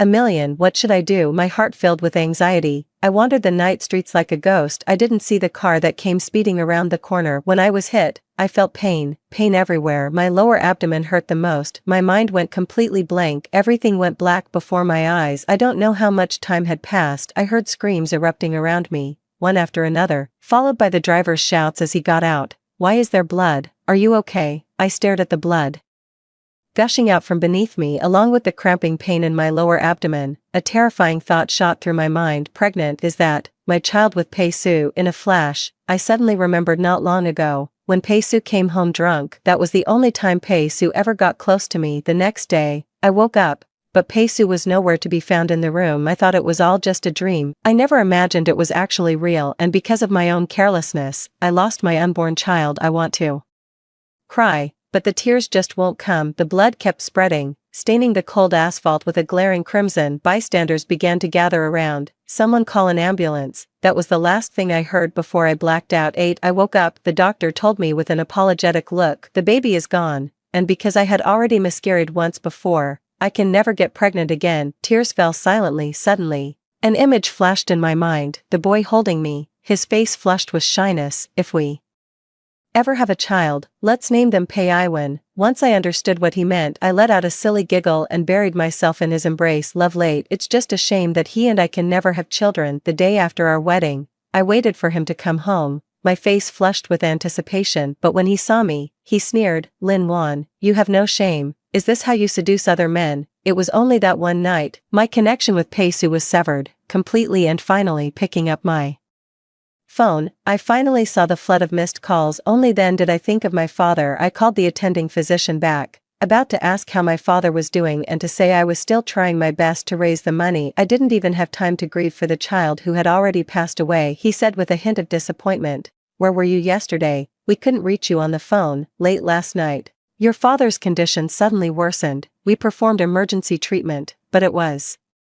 already too late. I'm sorry, if you could have paid for the surgery sooner, your father might not have died. It hit me like a bolt from the blue, and my head spun. My last remaining family member was gone 6 years ago. Pei Su and I were seniors in college, deeply in love and planning to get married, but then, out of nowhere, my mother was diagnosed with cancer. The surgery was incredibly expensive, and my parents were just ordinary factory workers. There was simply no way we could come up with that kind of money for the operation and the follow-up treatments. Even when the doctors told us the chances of a full recovery were slim, neither my father nor I ever considered giving up. I had planned to tell Pei Su this news, but seeing how overwhelmed he was with securing a job after graduation, I had no choice but to bear it alone in silence. I started juggling multiple jobs by myself. One night while working a part-time shift at a bar, Jiangqi took a liking to me. He told me to follow him. He offered me 100,000 a month. I turned him down. Jiangqi didn't say anything else and drove me home in his sports car. He gave me a business card before leaving. He told me to call him if I changed my mind. I threw the card in the trash, but my dad found it. My dad begged me through tears to save Mom. Dad knows you love Pei Su, but she's your mother. I still didn't agree. It wasn't until that day, while I was in class at school, that I received the critical condition notice from the hospital, along with the news that my father had also fallen ill and been hospitalized. I gave in. My parents loved and cared for me since I was a child, working tirelessly to raise me. How could I possibly stand by and watch them come to real harm? Besides, Pei Su is an orphan with no one to rely on. Carrying this burden alone is enough for me. I don't want him to live a life devoid of self, just chasing money, by my side. So I broke up with him. Pei Su loved me deeply back then. He stood outside my dormitory for 3 whole days, refusing even a drop of water. He didn't collapse until he saw me get into Jiangqi's sports car with his own eyes. After that, he and I never crossed paths again. I only heard from friends that Pei Su vanished without a trace after graduation. Little did I expect to meet him again, and I certainly never imagined that all of this was his deliberate design. What he wanted was to see me fall from grace, to crash down into the depths, but what he never understood is that every single day since we broke up, I've been living in hell. My days are spent at the hospital, caring for my parents. Tonight, I have to face Jiangqi's furious outburst. Countless times, I thought about ending it all. Later, after undergoing surgery, my mother's condition was stable for less than half a year before it took a turn for the worse. The cancer had metastasized. Before she passed, Mom held my hand and wouldn't let go. Wan, it's my fault for dragging you down. I'm so sorry. Your father and I are to blame for ruining your chance at happiness. I wept uncontrollably in the hospital. My phone suddenly received a scheduled text message. The sender was my father. Wan, Dad regrets it. I shouldn't have forced you back then. Seeing how much you've suffered all these years has hurt me even more than it hurt you. It was because of this guilt that your mother's condition worsened. I've been in constant pain too. I'm stopping treatment. Death is the cleanest end. I don't want to stand in the way of my daughter's happiness anymore. Don't worry, I'm going to find your mother. Don't be sad, be good to Pei Su, and don't be sad. As long as Pei Su treats you well, I can die in peace. Signed, your loving dad. I cried my heart out all these years, no matter how hard or exhausting it got. Even when I thought about death, I have never regretted it. Even if I had to choose again, I would still give up Pei Su to save my mother. I hate Jiangqi, and I hate how unjust this world is, yet I have never blamed my parents for a single day. I'm just so tired now. I have no family left in this world. 9. After my father's funeral was over, I returned to that house once more, the house that was never truly mine. I came to tell Pei Su a proper goodbye, to put a final period on all these years of our relationship, only to witness him holding another woman on the couch. Yet, my heart no longer aches, as if it were already dead. What? Finally decided to come back. I told you, you'd never give up the golden ticket of being my girlfriend. I extended my hand, my face expressionless. Pei Su, let's break up. To my surprise, Pei Su didn't agree. He set the person in his arms down. With long strides, he walked up to me, bringing a gust of biting cold wind. His eyes were filled with rage. He raised his hand and choked my neck with force. In that instant, I truly believed he wanted me dead, but perhaps death would be a relief. All I felt was relief, seeing I wouldn't fight back. He seemed to lose interest. He suddenly let me go. I gasped for air like a fish out of water. Don't even think about running away from me. Didn't you say you loved me? Didn't you say you regretted leaving? And now you can't even be bothered to pretend anymore. I ignored his fury, looked him straight in the eye, and calmly cut him off. Pei-su, I don't regret ending things with you. I'm tired, give me a break. Pei-su smiled. He was about to say something, his phone suddenly rang. He picked it up and glanced at the screen. His expression abruptly changed. He began to laugh uncontrollably. I was laughing so hard I couldn't stand up straight. In the end, he slapped me hard across the face. Now I finally understand why you wanted to break up with me. Guess what I saw? I can't guess. I just stared at him blankly. Pei-su placed the phone in front of me. In the photo, Jiangqi was walking into the hotel with her arm linked in mine. A sudden fear gripped me. I snatched his phone and threw it to the ground, stomping on it viciously. It wasn't me. Don't look, Pei-su. It's really not what you think. His gaze felt like a knife cutting through me. You're disgusting, Lin Wan. I never knew you were into this sort of thing. No wonder you broke up with me back then. It wasn't just about the money, was it? You should have said so sooner. I could have seen you for who you are and let you go, couldn't I? Pei-su pinned me against the wall. The crimson fury in his eyes terrified me. It reminded me of the brutal and twisted Jiangqi. No, please, Pei-su, I'm begging you, don't do this to me. What will it take for you to let me go? Pei-su, I cried. I think the wound in my heart will never heal. Once torn open by him, it oozed disgusting pus and blood, and will never be right again. Pei-su was panting heavily. He leaned close to my ear. Lin Wan, just go ahead and die. Maybe then I'll let you go. I thought to myself, yeah, maybe I should just die, then the pain would stop. I asked him naively. Really, Pei-su, if I die, you'll forgive me? He froze for a moment. The movement of his hand stilled. He sneered coldly. I'm letting you go, not forgiving you, Lin Wan. Even if you die, I will never forgive you. In this lifetime, don't even think about escaping me. A gaping hole was torn open in my chest. A bitter wind held past. I couldn't help but tremble. I spoke my final words to him. Don't hate me, Pei-su. Actually, there's one more thing I haven't said. In my entire life, I have only ever loved you. 10. The day I died, it was the same heavy rain as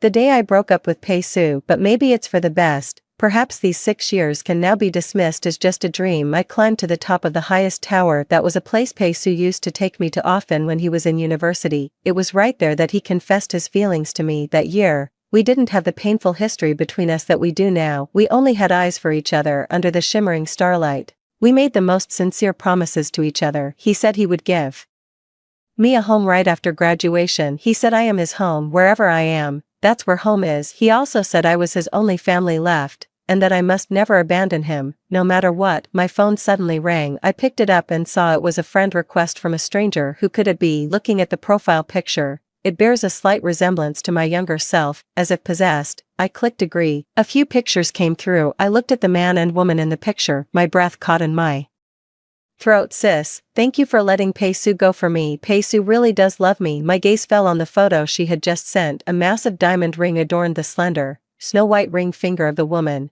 delicate as a spring onion, yet my own hand remained bare. Indeed, I had followed Pei-su for 3 years, yet there was never any promise. I was never the one he wanted to marry. Getting back together was just his way of humiliating me. Now that he's found his true love, it's time for him to move on to someone else. I closed my eyes and gently placed the phone on the rooftop. I climbed up. The breeze was gentle, just like the promise the boy whispered in my ear that day. I smiled faintly. I offered an apology into the void. I'm sorry, Pei-su. I have to leave you behind again. 11. Pei-su drove home late at night. He wanted to see Lin Wan, but at the final moment, clarity returned. This body felt as if she had locked it away. Only she held the key. Pei-su cursed under his breath. He returned home to a deathly silence. Seeing the breakup text on his phone, he was reminded of Lin Wan's previous talk of ending things. Furious, he slammed the phone to the ground and stomped on it several times. Pei-su felt a surge of grim satisfaction. Lying in bed, he felt something was missing. Lin Wan hadn't come back. Where had she gone? Could she have gone to Jiangqi's place again? At this thought, Pei-su was consumed by rage. He no longer loved Lin Wan, but he would never allow her to betray him again.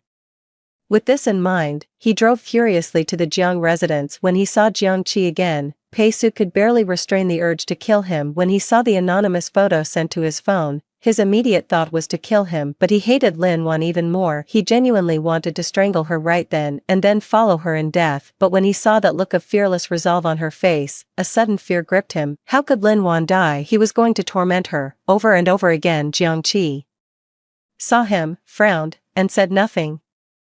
I'm looking for Lin Wan. Jiangqi raised an eyebrow. She's your person, why come to me? Pei-su pressed a hand to his throbbing temple. I still haven't settled the score with you for what happened last time, he said through gritted teeth. Jiangqi suddenly remembered that day. He spat out the word with contempt. She came to me first, asking for $1 million. She got scared and ran off almost immediately. I let her go, you know. But I heard she got into a car accident on the way home and had a miscarriage. That's not on me. What? Pei Su's mind went blank with a deafening roar. I asked him instinctively, what did you say? Say that again. She had a miscarriage after being hit by a car. It wasn't my fault. Jiangqi's words were cut short. Pei Su's fist was already swinging towards him. Not just once. Pei Su was straddling Jiangqi, pummeling his face with blow after blow. If Zhang's family hadn't rushed over and pulled him away, he would likely have been beaten to death by Pei Su. And so, Pei Su went to the police station with Jiangqi. The officer in charge immediately scowled upon seeing Jiangqi's face. He was a regular here,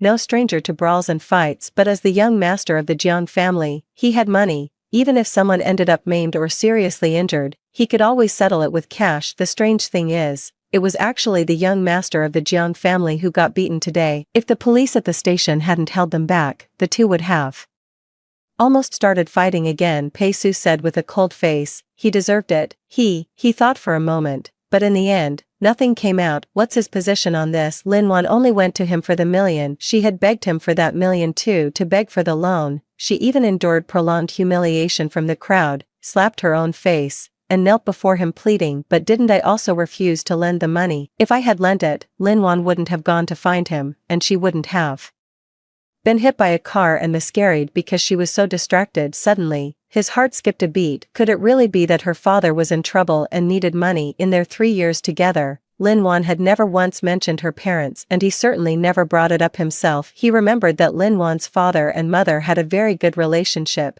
It was only natural for her to be worried when one of them fell suddenly ill. Pei Su suddenly felt the urge to call and ask her about it.